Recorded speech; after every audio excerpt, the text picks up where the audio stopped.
play right, cause they can't miss. All about the game, that's a cold switch. Serving up the truth, call it ruthless. Tune in and get your fix from Blake and Vish Sports. One of the best teams so far, off to a hot start.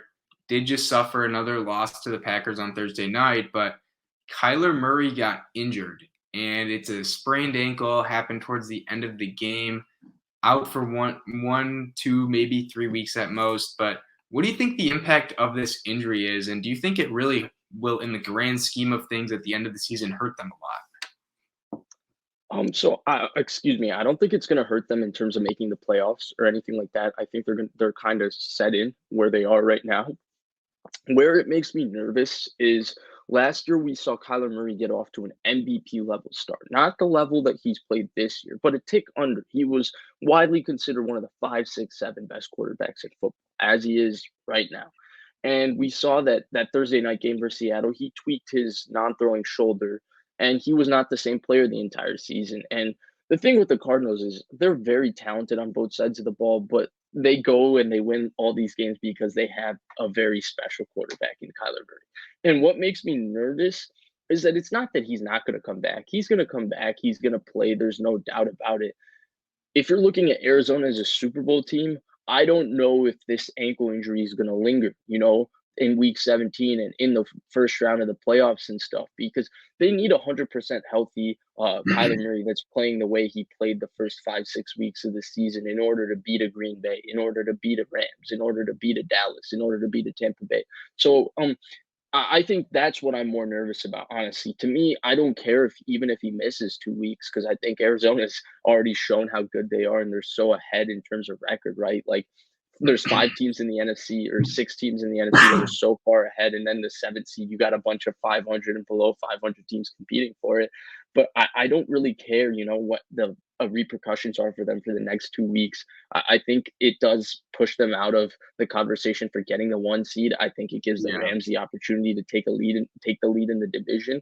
But what I'm more nervous about is their long-term prospects, because if this injury lingers, I think it basically knocks Arizona out of, that elite level contenders, because this is their best player by far. He's a really, really special quarterback. And when he's going, they can beat anybody. But if he's not as healthy, I don't think they do enough on offense, schematically and stuff, to be able to compensate for Kyler Murray not making a million different amazing plays with his arm and his legs. Definitely. I think that point needs to be emphasized, right? That he's one of the new age quarterbacks where not only is he really good at throwing, but his legs make him so dangerous. He's kind of like, the Lamars, the Russell Wilson in his playmaking. And there's a lot of other guys like that. You could even say Allen and Mahomes to an extent. They're not as good, but they are really good at that too. But what that means is when he is injured and his mobility is limited, it really limits who the Cardinals are as an offense. If this same injury happens to someone like Aaron Rodgers, Tom Brady, Drew Brees, they're already in the pocket. Now their mobility lessens a little bit, but they can still do most of all the stuff they did before, because what they do is mostly 90% in the pocket. Rodgers maybe a little more than that, but like Brees and Brady, they're in the pocket the whole time, so they can still do all the stuff. But Kyler, on the other hand, he's one of the main reasons he's as effective as he is because on a 3rd and short, he can take a read option and get a first. On a 3rd and long, he can scramble if it's man. And a lot of the stuff they do is just predicated on the fact that he's going to make a few plays every game that just can't be stopped because of how athletic and how good he is. When that gets taken away, I feel like that severely limits their offense's potential. Now, they still have really good weapons, right? They have Hopkins, they have Green, they have Moore and all that. But I still feel like their best weapon on their offense is probably Kyler Murray's legs. And without that, I feel like this offense is going to lose a dimension that with it makes them one of the best elite teams. But without it, I think their offense could start to struggle a little bit.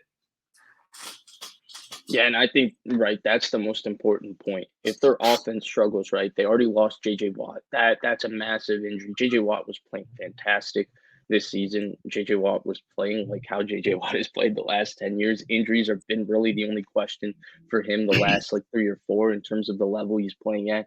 And so it makes you a little bit nervous because, Arizona, they played so well the first 8 weeks of the season, but is attrition catching up to them? Because, I think Arizona has proven that they are a level in terms of talent and then their quarterback at the level of Dallas, Green Bay, Rams, Like those 5 Tampa elite Bay. NFC teams. Right, but I think there is a giant question mark if, let's say, Kyler Murray's 80% and he finishes the season 80%. 80% of Kyler Murray is still a top 15 quarterback in the NFL, probably even top 10. And he's probably still going to look amazing. But I don't think they can beat those teams, those aforementioned teams, with 80% of Kyler Murray. They need 100% Kyler Murray because he is so special, but the durability thing with him, that was the big concern for a lot of people with his size, but he never took hits at Oklahoma, so it was tough to say. It's real. I mean, look at the last 2 years. It's not that he doesn't play or misses time. He plays through it.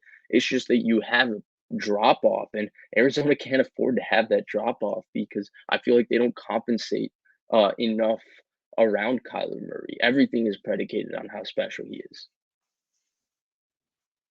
Yeah, definitely. I mean, it's kind of like other quarterbacks too. Like you can even look in 2014 with Rodgers' leg injury. He ran a lot.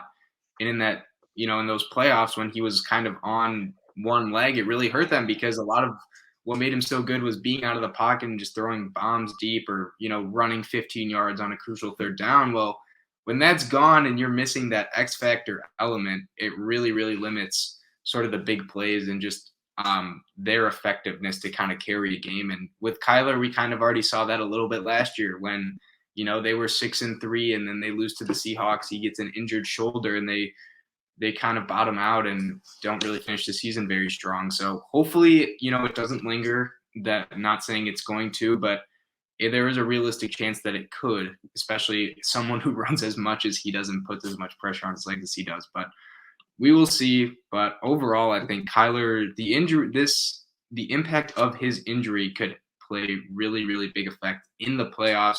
Getting there shouldn't be too much of an issue for them, especially with the last couple NFC wildcard spots seeming like 9 or 10 wins is going to get you there at this rate. Less than that, maybe. Maybe, hopefully.